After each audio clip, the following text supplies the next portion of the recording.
Ane, ang atong sunod, ang Hot Mother Couple Award.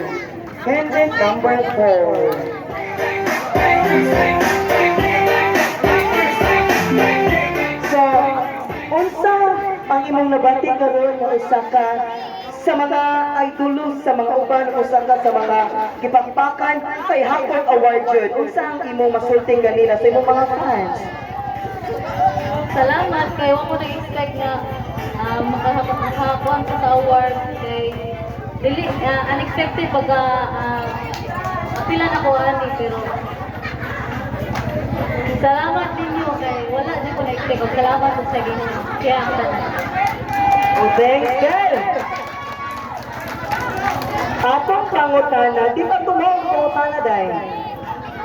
Kung ikaw ang mahimong Hot Mother Damsan San Roque, unsa imong matambag sa usa sa kainahan para mapalampo ang atoang sityo which is ang San Roque Dam Site.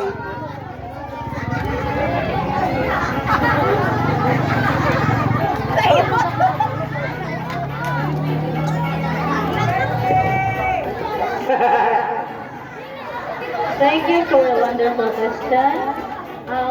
Isip ko sa kainahan, para malang ko ang ato ang sityo kay makahiusa lang tayo yung tanan niya.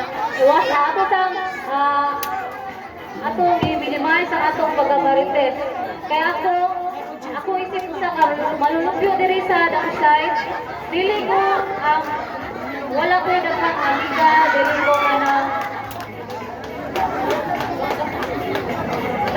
dili ko kung pagkatao bitaw man bitaw friends niya kay ang usa ko ka wala naging Christian proud ko ana mo na nga kita magkayusa ta pinagi sa ato bitaw dito maglagtanay iya kay sa akong palikamo sa atong kaligon o uban na nato sa kakampo kaya ang ito nag-uban natin sa ato mo na number 1 na makapahiusa sa ato. Thank you.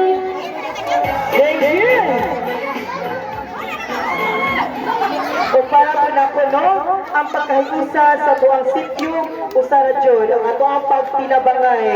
Kay kung wa'y pagtinabangay, di ni, walang ani, di ta mo langgo. Busa sa ito mga kawatan, alam mo mo pangunay taon. Umanguhan ka mo atong layo in town para mo lambo ni atong dam side. Sa